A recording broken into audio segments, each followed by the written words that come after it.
A body is said to be non-uniform motion. A body is said to be in non sir इसकी recording on कर दीजिए, मेरा network थोड़ा unstable है। कर चुका हूं। A body is said to be in non-uniform motion if its velocity changes with time. If its velocity changes with time, अगर किसी बॉडी की वेलोसिटी टाइम के साथ साथ चेंज होती है तो हम ये कहते हैं कि it is moving in uniform non uniform motion. It is moving in non uniform motion. और किसी बॉडी की वेलोसिटी अगर टाइम के साथ चेंज नहीं होती, equal velocities in equal intervals of time, तो वो कहलाता है यूनिफॉर्म मोशन। उसके बाद एक नया टर्म है, एक नया टर्म है, या बल्कि उससे पहले एक ना क्वेश्चन नोट करें। ये क्वेश्चन नोट करें, अ car is moving along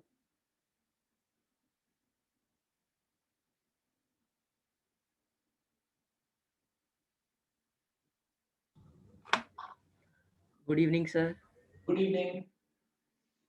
A car is moving along x-axis full stop as shown in figure.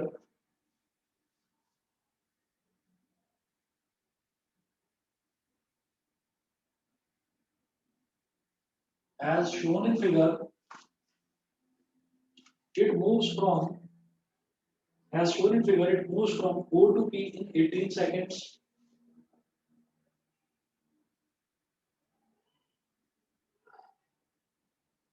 It moves from O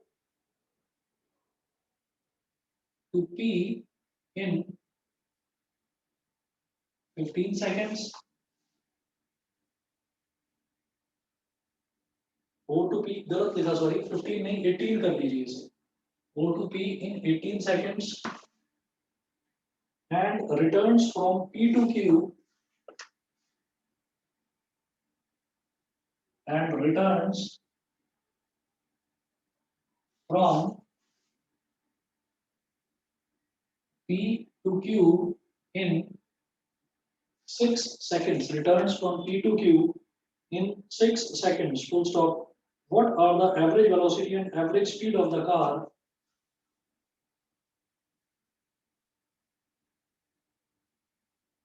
What are the average velocity and average speed of the car?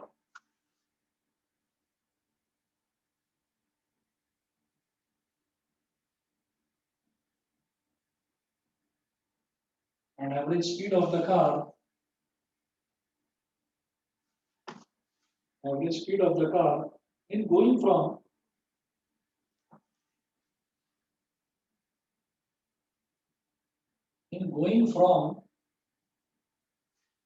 first part लिखें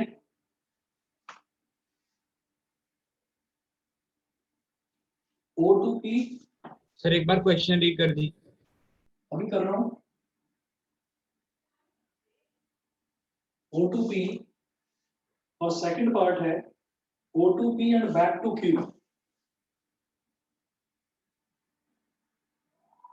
O to P and back to Q. इस question में ना एक figure दे रखी है जो मैंने अभी बनाई नहीं है, बनाऊंगा अभी फिगर। तो क्वेश्चन में क्या है, ये बोल रहे हैं अ car is moving along x axis. एक कार जो है वो एक्स एक्सिस के अलोंग मूव कर रही है। एक्स एक्सिस क्या होती है, जो हॉरिजॉन्टल एक्सिस को मैं एक्स एक्सिस ले लेता हूँ। तो एक कार है जो एक्स एक्सिस के अलोंग मूव कर रही है और it moves from O to P। O is taken as origin, origin को हम O बोलते हैं। It moves from O to P in 18 seconds and returns from P to Q in 6 seconds। तो O, P और Q ये इसमें कोई points दे रखे हैं। What are the average velocity and average speed of the car going from O to P? O से P तक जाने में एवरेज स्पीड कितनी है और एवरेज वेलोसिटी कितनी है, ये बताना है पहले तो। फिर वो पूछ रहे हैं सेकंड पार्ट में कि O से P और फाइनली बैक टू Q आने में एवरेज स्पीड कितनी है और एवरेज वेलोसिटी कितनी है, ये बताना है। तो पहले डायग्राम बना लेता हूँ, क्वेश्चन कंप्लीट करता हूँ, आपको चीज समझ में आ जाएगी।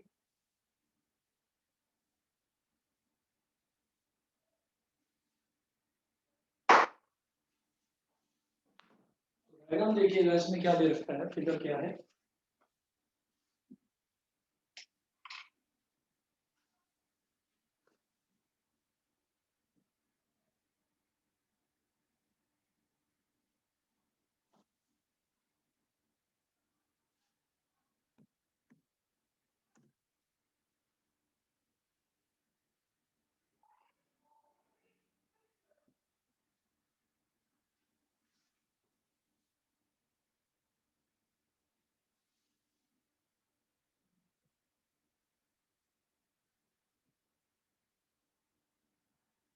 देखिए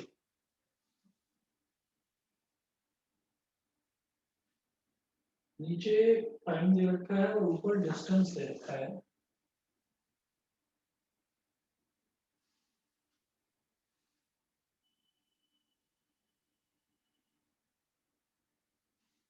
ये एक्स एक्सेस हो गई,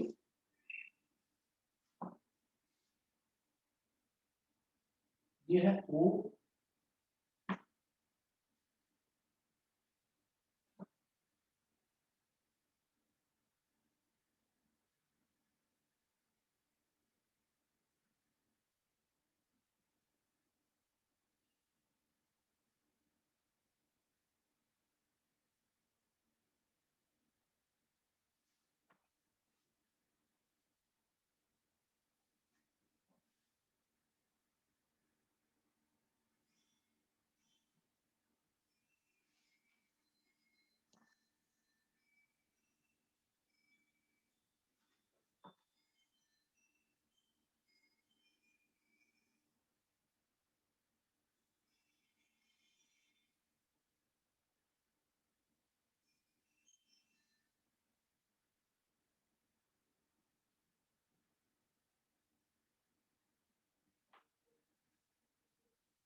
अब आप देख लीजिए कि नीचे जो एस लिखा हुआ है, एस का मतलब है सेकंड, और ऊपर जो एम लिखा हुआ है, एम का मतलब है मीटर। तो इसका मतलब क्या है कि ऊपर हमें ये दे रखा है कि एक बॉडी है, क्या दे रखा है, अ car is moving along x axis, एक कार में इस डायरेक्शन में ऐसे जा रही है।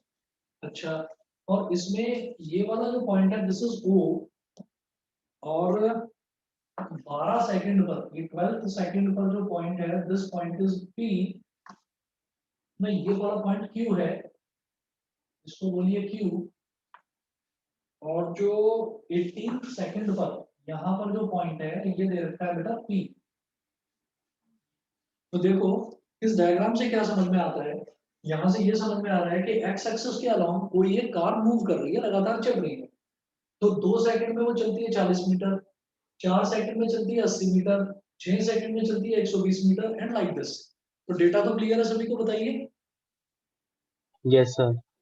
तो वो यहाँ से स्टार्ट करती है कार ओ से, यानी कि ओरिजिन से स्टार्ट करती है, फिर क्यू पर पहुंचती है और फिर पी पर पहुंचती है। अब वो आपसे पूछ रहे हैं कि आप ये बताइए, a car is moving along x axis, it moves from O to P in 18 seconds. तो ओ से लेकर पी तक वो कितनी देर में पहुंच रही है, ओ से पी तक 18 सेकंड में। And returns from P to Q in 6 seconds, P से लेकर क्यू तक 6 सेकंड में आती है। तो मुझे मालूम है कि 12 सेकंड वाला टाइम यहाँ पर है, 18 सेकंड वाला यहाँ, तो 12 और 18 के बीच में 6 सेकंड का ही गैप है। तो वापस भी वो 6 सेकंड में आती है। What are the average velocity and average speed of the car in going from O to P. O से पी तक जाने में, सबसे पहले ओ से पी तक जाने में आपको बताना है कि उसकी एवरेज वेलोसिटी और एवरेज स्पीड क्या होगी। ठीक है, चलिए जी। तो फर्स्ट पार्ट है, सबसे पहले उन्होंने क्या पूछा, एवरेज वेलोसिटी। तो average velocity is equal to displacement upon time taken.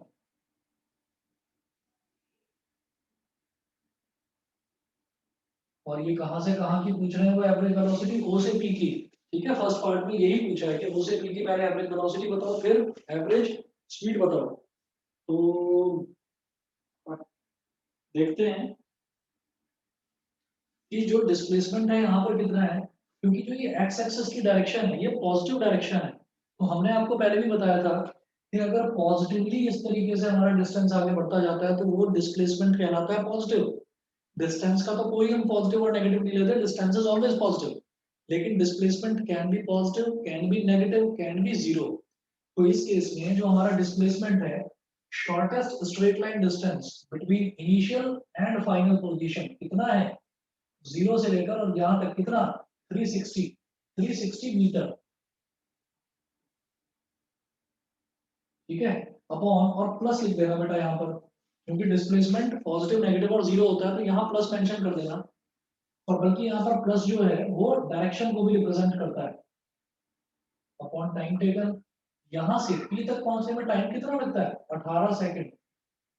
18 1 जा 18, 18 2 जा 36, तो ये हो गया प्लस का 20 मीटर पर सेकंड। ये एवरेज वेलोसिटी प्लस 20 मीटर पर सेकंड हो गई। ये समझ में आ गया सबको, ये सबको समझ में आ गया यस सर। यस ठीक है सर। ना। देखो हम ये कहते हैं कि जब भी कभी वेलोसिटी की बात होती है तो वेलोसिटी में हमेशा डायरेक्शन जरूर आती है।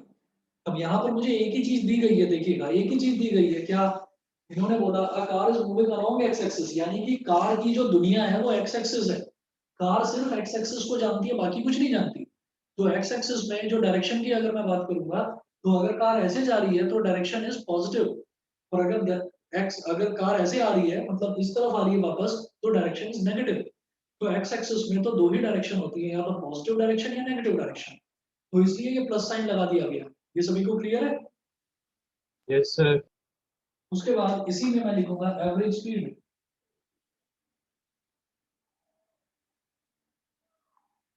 एवरेज स्पीड क्या होती है, total distance travelled upon total time taken.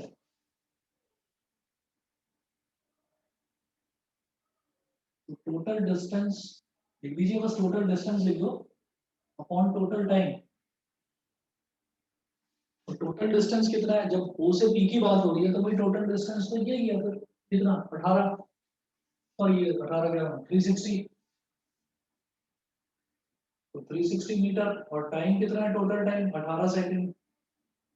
Again 18 2 36 और आगे 0, तो 20 मीटर पर सेकंड इसकी होगी बेटा एवरेज स्पीड। सेकंड की बात करते हैं, सेकंड पार्ट।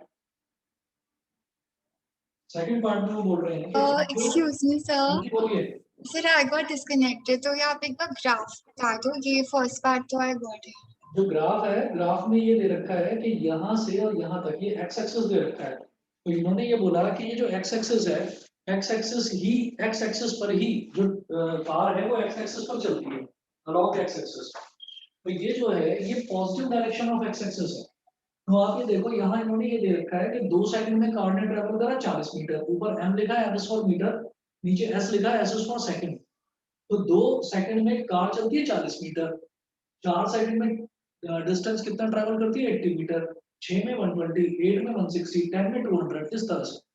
तो ये जो 18 सेकंड वाला पॉइंट है ना, this point is point P. वो पूछ रहे हैं कि ओ से पी तक एवरेज वेलोसिटी कितनी है।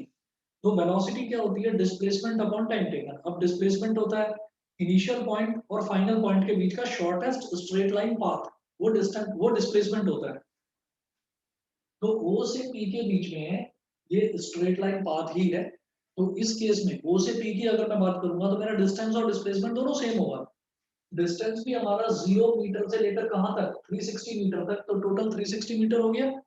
समझ गए। सर हम यहाँ पे graph x and y axis करके क्यों नहीं बनाते? क्योंकि इन्होंने ये दे रखा है ना कि अ car is moving along x axis, तो दे रखा है कि एक्स एक्सिस के अलोंग ही मूव कर रहा है, इस वजह से मैंने एक्स एक्सिस बनाया सिर्फ, वो वाई एक्सिस बनाने की जरूरत ही नहीं है यहाँ। ओके। ठीक है। अब इसमें आप ये देखिएगा कि जब एवरेज वेलोसिटी बोलते हैं displacement upon time taken, displacement shortest straight line path, तो यहाँ से 0 से लेकर और यहाँ तक कितना है 360, तो 360 मीटर अपॉन टाइम कितना लगा 0 से लेकर यहाँ 18 सेकंड, तो नीचे 18 सेकंड आ गया। अब ऊपर प्लस का साइन क्यों लिया है, क्योंकि जब कार एक्स एक्सिस के अलावा मूव कर रही है तो अगर कार इस तरफ मूव करेगी तो मैं उसे पॉजिटिव डायरेक्शन बोलूंगा, और कार अगर इस तरफ मूव करेगी तो मैं उसको नेगेटिव डायरेक्शन बोलूंगा। तो फिलहाल ओ से पी तक तो कार इस डायरेक्शन में ही मूव कर रही है, positive direction of x axis. तो ये plus indicates the direction of this car, कि कार की डायरेक्शन ऑफ मूवमेंट क्या है। यहाँ तक क्लियर है, बताइए। Yes, sir. ठीक है, चलिए जी, तो ये हो गया हमारे पास प्लस का 20 मीटर पर सेकंड, ये हमारा हो गया एवरेज वेलोसिटी। एवरेज स्पीड क्या होता है, total distance travelled upon total time taken. Total distance 360, total time भी 18 ही है, तो ये 20 आ गया, ये तो सेम रहेगा। फिर सेकंड केस में वो पूछ रहे हैं कि O से P and back to Q, और उसमें उन्होंने पहले पूछा एवरेज वेलोसिटी, तो मैं फिर से वही फॉर्मूला लिखूंगा,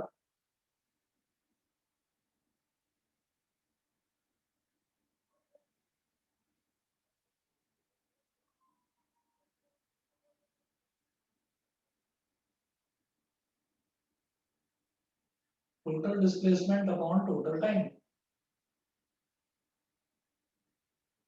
अब कार जो है वो O से P तक जाती है और फिर P से वापस Q तक आती है, तो टोटल डिस्प्लेसमेंट होता है कि the shortest straight line path between the initial and final position. ठीक है, तो इनिशियल पोजीशन क्या था इसका, ये 0 मीटर, और फाइनल पोजीशन Q यानी कि 240 मीटर। तो 0 से 240 तक जो शॉर्टेस्ट स्ट्रेट लाइन पाथ है, वो भले ही P तक गई है कार और फिर घूमकर Q तक आई है, मुझे उससे मतलब नहीं है। डिस्प्लेसमेंट में तो मैं इनिशियल पोजीशन और फाइनल पोजीशन पकड़ता हूँ, दोनों के बीच का स्ट्रेट लाइन पाथ निकाल लेता हूँ बस। तो इनिशियली हमने कहाँ से स्टार्ट करा था, यहाँ से, फिर हम P तक गए, लेकिन फाइनली हम Q पर आकर रुके। तो O और Q के बीच का डिस्टेंस कितना है, 240 मीटर। तो टोटल डिस्प्लेसमेंट हमारा हो गया 240, और टोटल टाइम कितना लगा ये देखने वाली बात है। यहाँ से पहले मैं A तक गया, P तक गया, तो कितना लगा 18 सेकंड, और फिर वापस यहाँ तक आया तो कितना टाइम लगा 6 सेकंड। तो 18 प्लस 6 कितना हो गया 24। टाइम टोटल लेंगे 18 प्लस 6, तो ये हो गया 240 अपॉन 24। और जो फाइनल डिस्प्लेसमेंट है बॉडी का, वो कहाँ पर है, वो कहाँ पर है, राइट साइड में ही तो है, और राइट साइड क्या होती है, एक्स एक्सिस की पॉजिटिव डायरेक्शन। तो इसको प्लस का ले लेंगे, 24 वन जा 24, 24 वन जा 24, आगे जीरो लगा दिया, तो ये हो गया प्लस का 10 मीटर पर सेकंड। समझ में आया कि नहीं, बताइए। Yes, sir. ठीक है, अब इसके बाद में इन्होंने इसी में दोनों ही क्वेश्चन में पहले एवरेज वेलोसिटी फिर एवरेज स्पीड, तो अब एवरेज स्पीड की बात करते हैं। तो एवरेज स्पीड देखिएगा, एवरेज स्पीड ये बिठाकर इधर कर रहा हूँ इस तरफ।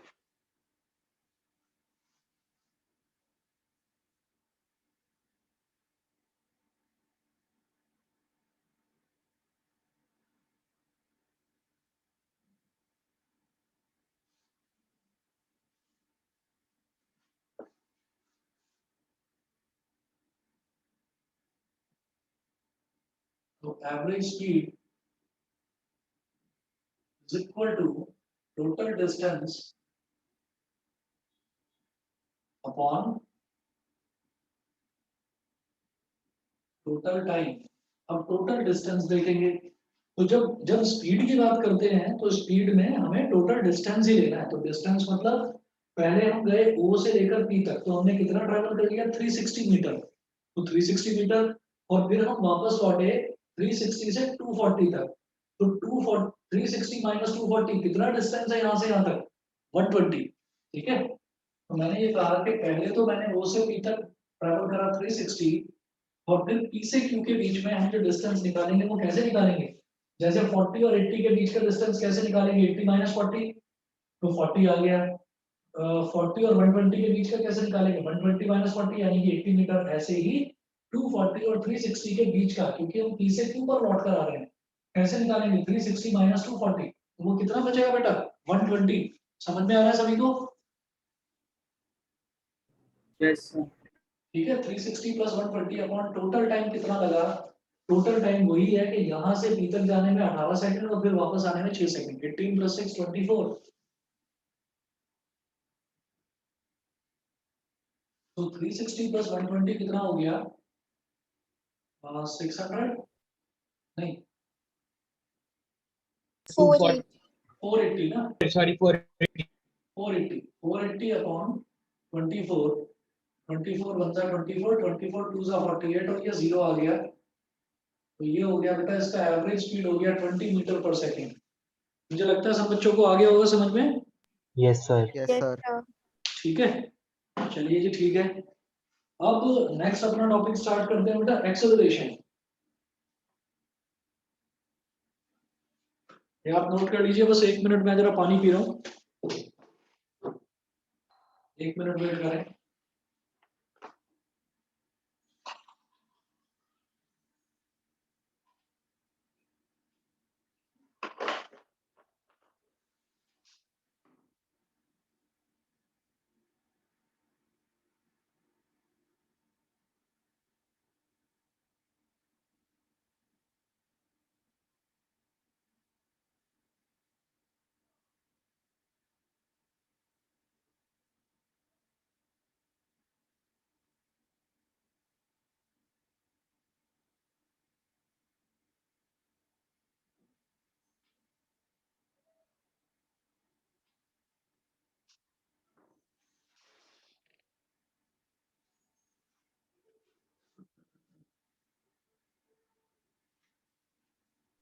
सर हाँ जी बोलिए। सर अभी आपने ग्राफ तो नहीं करवाए? नहीं अभी कुछ नहीं कर रहा, अभी तो जस्ट स्टार्ट कर रहा है ये चैप्टर। ये पहला मैंने इस चैप्टर का न्यूमेरिकल कराया, अभी तो सिर्फ थ्योरेटिकल पोर्शन ही समझा रहा था।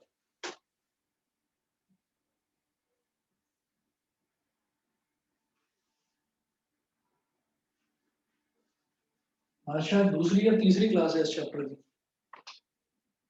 सर हमारे स्कूल में तो जल्दीबाजी में करा दिया, ये चैप्टर खत्म भी हो गया।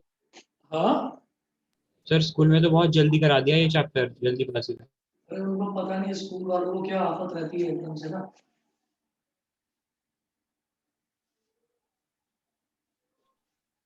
सर कल नॉर्मल क्लास है पर लिख रखा है एक्स्ट्रा क्लास। कहाँ पर? स्कूल में? हाँ सर। नहीं आपके सैटरडे का ऑफ रहता होगा ना स्कूल में, इस वजह से एक्स्ट्रा क्लास बोल रहे होंगे वो। पर सर डेली वाली कर रखी है, एक्स्ट्रा तो कहीं लग नहीं रही। पता नहीं, चलो जो भी है। ये रश करा रहे हैं सारे सब्जेक्ट्स में, सिलेबस बहुत ज्यादा है। अच्छा चलो कोई भी टेंशन लेने की जरूरत नहीं है, बता देना, ज्यादा भी होगा तो भी करा देंगे। चलिए जी अगला टॉपिक नोट करेंगे आप, acceleration.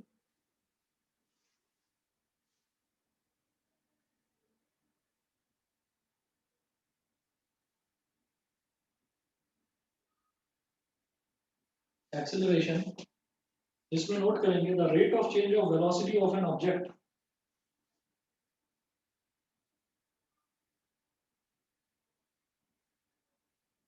The rate of change of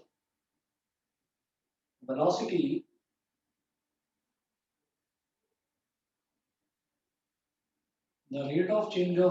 of an object with time is called its acceleration. With time is called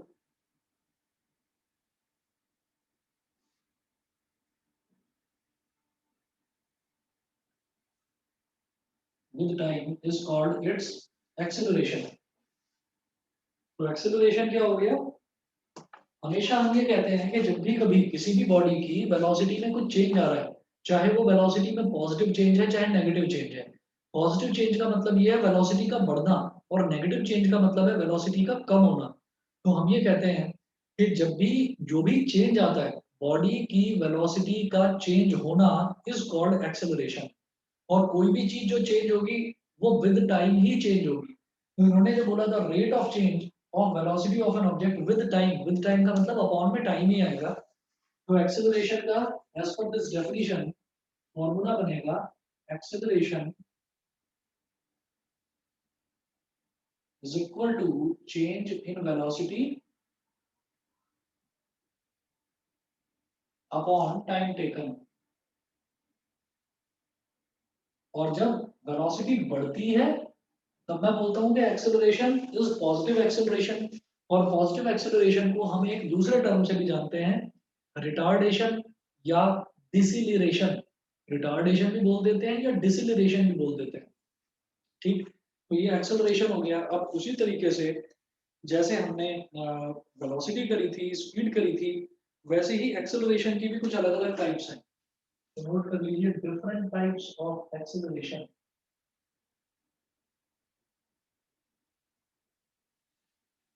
different types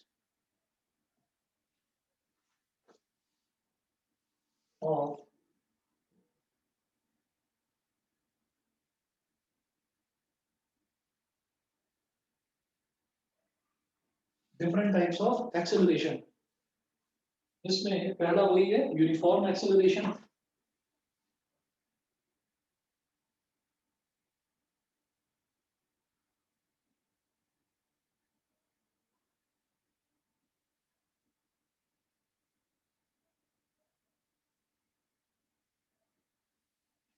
पहला है यूनिफॉर्म एक्सेलरेशन। यूनिफॉर्म एक्सेलरेशन में आप नोट करें the acceleration of an object is said to be uniform if its velocity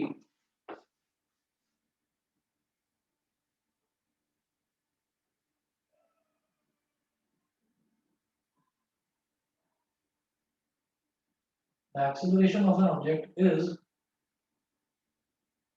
said to be uniform.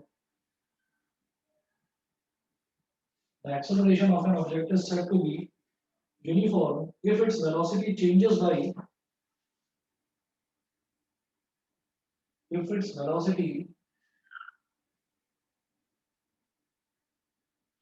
by equal amounts in equal intervals of time, equal amounts in equal intervals of time, comma, however small these time intervals may be, however small these time intervals may be, ये time interval कितने भी छोटे हों तो आप ये देख लीजिए कि अगर मैं यूनिफॉर्म वेलोसिटी की बात करता हूँ तो यूनिफॉर्म वेलोसिटी में हमने बोला था the uniform velocity of an object, या हम ये बोलेंगे कि when a body travels equal displacements in equal intervals of time, या हम ये बोल देते थे कि equal distance in equal intervals of time in a fixed direction, ठीक, then that velocity is called uniform velocity. अब यहाँ पर है कि एक्सेलरेशन को यूनिफॉर्म कब कहते हैं कि when a body travels with equal velocities in equal intervals of time. तो यहाँ पर इक्वल डिस्प्लेसमेंट जो है वो इक्वल वेलोसिटी से रिप्लेस हो गया, वो होता है आपका डिस्प्लेसमेंट अपॉन टाइम टेकन, और ये होता है change in velocity upon time taken. सभी को समझ में आ गया यूनिफॉर्म एक्सेलरेशन और यूनिफॉर्म वेलोसिटी में डिफरेंस क्लियर है ना? Yes sir. ठीक है। ऐसे ही जो सेकंड टाइप है इसकी एक्सेलरेशन की सेकंड टाइप वो भी नोट करें। सेकंड टाइप है वेरिएबल एक्सेलरेशन।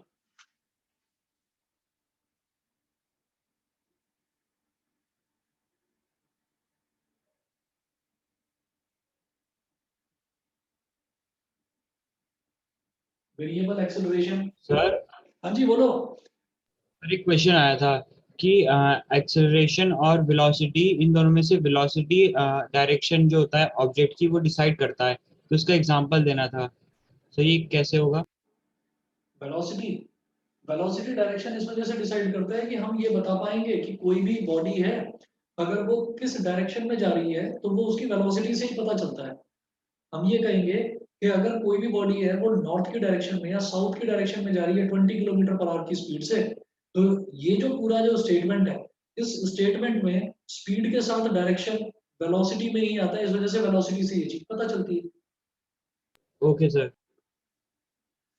अभी देखिए वेरिएबल एक्सेलरेशन, इसमें नोट करेंगे the acceleration of an object is said to B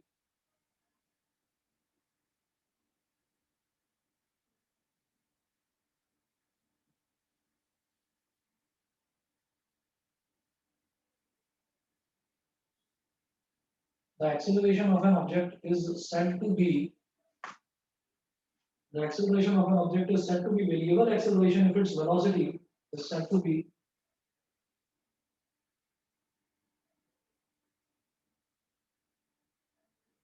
variable acceleration if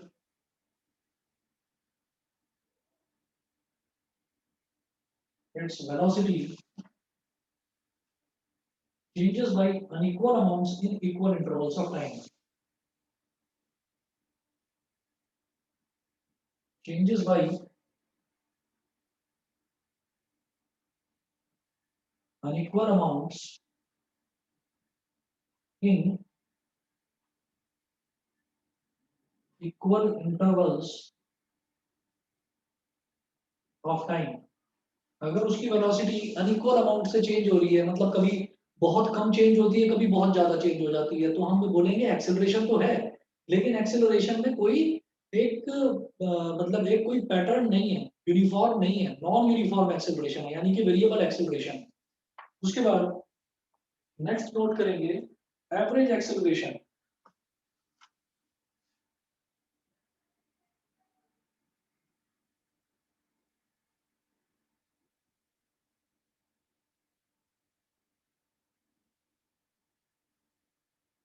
average acceleration, average acceleration की डेफिनेशन नोट करें।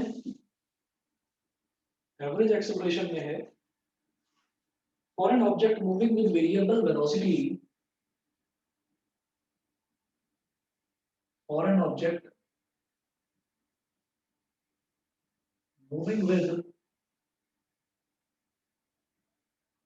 Variable, for an object moving with variable velocity,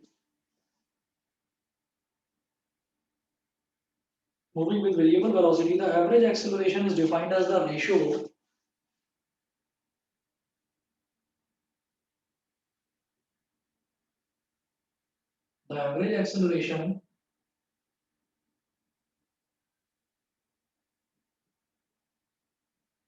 is defined as the ratio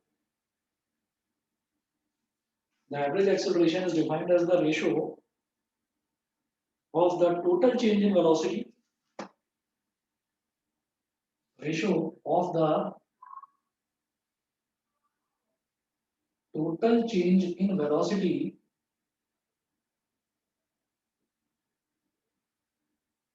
as the ratio of the total change in velocity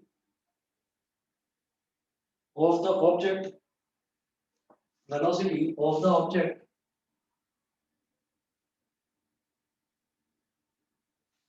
object to the total time taken,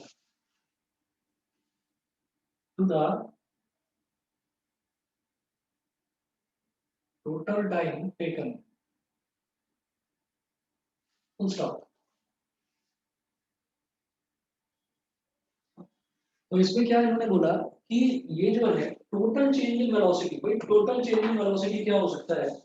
total change in velocity तो ये हो सकता है कि मैंने अपनी जो journey है, मैंने जर्नी स्टार्ट करी, अब हमने जो जर्नी स्टार्ट करी, हमने जब जर्नी स्टार्ट करी तो हम ये कहते हैं कि भाई हम चल तो रहे थे बहुत देर से, हम बहुत देर से चल रहे थे, लेकिन हमने अपनी जर्नी को एनालाइज करना तब शुरू करा जब मेरी velocity already 10 kilometre per hour हो चुकी थी।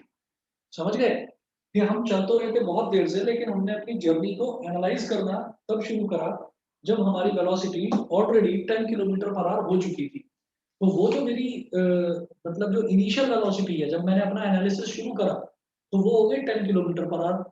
फिर हम चलते रहे, कहीं मतलब बहुत तेज हमको स्पीड बढ़ानी पड़ी, कहीं हमको स्पीड बहुत कम करनी पड़ी, कहीं हमको रुकना भी पड़ा। चलते फाइनली जब हमने अपनी जर्नी पर, जहां पर हमको फाइनली पहुंचना था, तो हमने अपनी जर्नी का जब एनालिसिस बंद करा, ठीक, जर्नी का एनालिसिस जब हमने बंद करा तब हमारी फाइनल वेलोसिटी जो थी वो हमारी 50 किलोमीटर पर आवर थी। तो हम ये कहते हैं कि जो इन्होंने बोला है ना, average acceleration is defined as the ratio of the total change in velocity. Total change in velocity को मैं बोलूंगा कि final velocity minus initial velocity, वो टोटल चेंज हो गया upon the total time taken. अब टोटल टाइम टेकन भी ऐसे ही होगा कि जब मैंने अपनी जर्नी शुरू करी थी, तो शुरू तो हम वही ऑब्वियस सी बात है कि हम 0 सेकंड पर शुरू करते हैं स्टॉप वॉच ऑन करके, लेकिन हमने एनालाइज थोड़ी देर बाद करना शुरू करा। तो मान लो कि हमने 5 सेकंड पर एनालाइज शुरू करा और हमारा एनालिसिस फिनिश होता है 15 सेकंड पर, तो टाइम टेकन कितना हुआ 15 माइनस 5। ये मेरी बात समझ में आ गई सबको? ये समझ में Yes, आ गया sir. सबको? ठीक है ना? तो टाइम जो है हमेशा 0 से स्टार्ट नहीं होता। हम ये कहते हैं कि चल तो रहते हैं हम बहुत देर से, लेकिन हमने अपनी जर्नी को एनालाइज करना इतने टाइम ड्यूरेशन पर स्टार्ट करा, 5 सेकंड बाद हमने अपनी जर्नी को एनालाइज करना शुरू करा। उससे पहले तो हम चल रहे थे ऐसे, हम उसको अपनी जर्नी में इंक्लूड नहीं कर रहे। समझ में आ गया सब बच्चों को? बताइए। तो बेटा एवरेज एक्सेलरेशन को आप ऐसे बोल देते हैं कि ए, और सबस्क्रिप्ट में ए भी लिख दो, या तो ऐसे लिख दो इसको, ठीक है? और या फिर एवरेज एक्सेलरेशन के लिए हम ये भी कर देते हैं, इसके ऊपर ऐसे बार भी लगा देते हैं। तो it is equal to v2 minus v1 upon t2 minus t1। बताइए जी, समझ गए सब बच्चे? सभी को इतना क्लियर है, हाँ या ना बता दो? Yes, sir. sir. Yes, sir. दोबारा बताऊं? चलिए जी, नेक्स्ट नोट करेंगे instantaneous acceleration.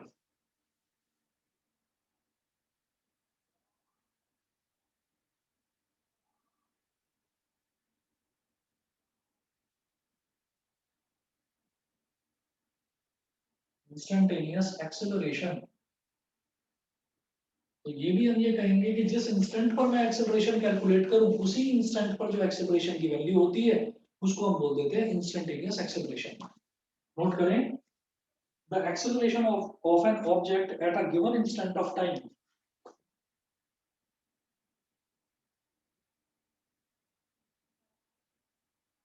Sir average acceleration में t2 और t1 क्या, दोबारा बोलो, एवरेज एक्सेलरेशन। t2 और t1 क्या है सर एवरेज एक्सेलरेशन? चलो अभी बताता हूँ, पहले इंस्टेंटेनियस एक्सेलरेशन नोट करो। The acceleration of an object at a given instant of time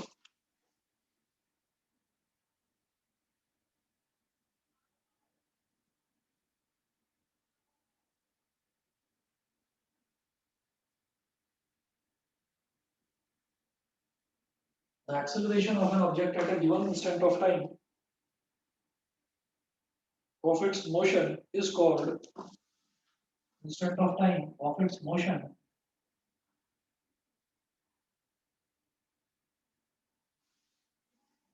is called its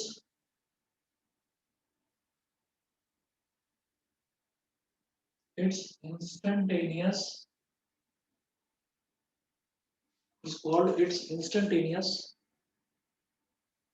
acceleration।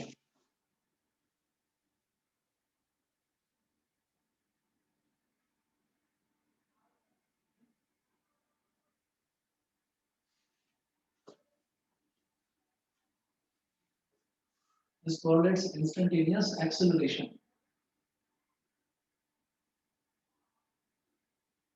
ठीक है? और इसका फॉर्मूला हो जाएगा बेटा a is equal to dv by dt। बहुत छोटा सा अमाउंट वेलोसिटी का, जस्ट उसी इंस्टेंट पर जिस टाइम मैं वेलोसिटी देख रहा हूं, और जस्ट उसी इंस्टेंट पर छोटा सा टाइम, तो छोटा सा वेलोसिटी अपॉन छोटा सा टाइम, यानी कि dv upon dt, this is called आपका, ये होता है इंस्टेंटेनियस एक्सेलरेशन। अब जरा ध्यान से सुनिए, जो इस चीज में डाउट है कि ये t2 और t1 क्या है, ये मैं आपको बताता हूँ एवरेज एक्सेलरेशन। देखिए इंस्टेंटेनियस तो समझ में आ गया ना सबको? अरे हाँ है ना, कुछ बोलते नहीं यार तुम लोग सब? Yes, sir sir. क्लियर है। सभी को क्लियर है ना? कुछ बोल दिया करो। अब जरा देखें एवरेज एक्सेलरेशन में मैं ये कह रहा हूँ कि मान लीजिए अगेन यही पॉजिटिव एक्स एक्सिस है, इस पर कोई कार चल रही थी, ये ओरिजिन है, और फिर ये 2 सेकंड का टाइम, फिर ये 4 सेकंड का टाइम, और ये 6 का, 8, 10 और 12। तो 4th सेकंड पर, और फिर वही मान लीजिए 40 मीटर, 80, 120, 160, 200 और 240, ये हो गया। तो हम ये कहते हैं कि जर्नी तो हमारी ओरिजिन से ही स्टार्ट हुई है। कोई भी बॉडी जब चलना शुरू करती है तो वो रेस्ट से ही स्टार्ट करती है, लेकिन हमने जर्नी को एनालाइज नहीं करा, हम एनालाइज कब शुरू करते हैं, हम एनालिसिस उसका शुरू करते हैं यहाँ पर, इस पॉइंट से, इस पॉइंट को बोल दो P और बेटा इस पॉइंट को बोल दो Q। तो इस पॉइंट पर जो वेलोसिटी है वो v1 है और जो टाइम है वो t1 है, और ये जो फाइनल पॉइंट है, इस पॉइंट पर जो वेलोसिटी है वो v2 है और जो टाइम है वो t2 है। ठीक है, तो initial time is not always zero, हमेशा इनिशियल टाइम जीरो नहीं होता। हमने कहा कि बॉडी तो जीरो पर ही, जीरो टाइम से ही स्टार्ट हुई, लेकिन जर्नी का एनालिसिस हमने शुरू करा 4th सेकंड से, और यहाँ पर हमारी जर्नी खत्म भी नहीं हुई, जर्नी आगे चलती जा रही है, लेकिन मुझे तो 4थे सेकंड और 10th सेकंड के बीच की जर्नी का ही एनालिसिस करना है, उसके बीच में ही मुझे एक्सेलरेशन निकालना है। तो हम कहेंगे कि ये इनिशियल वेलोसिटी हो गई और ये फाइनल वेलोसिटी हो गई। तो जो हमारा एवरेज एक्सेलरेशन a सब्स्क्रिप्ट में a भी, ये होता है बेटा चेंज इन वेलोसिटी, यानी कि v2 minus v1 upon time taken, time taken हो जाएगा t2 माइनस t1। समझ गए? बताइए, क्लियर है? Yes, Yes, sir. sir. ठीक है, यस सर। चलिए जी, ठीक है, तो बस बेटा इसमें इतना ही करते हैं, बाकी फिर आपकी नेक्स्ट मंडे को होगी क्लास, नेक्स्ट करता हूँ मैं फिजिक्स का, मंडे की क्लास में आगे कंटिन्यू करते हैं। ठीक है, ओके सर। चलिए जी, ओके। सर कल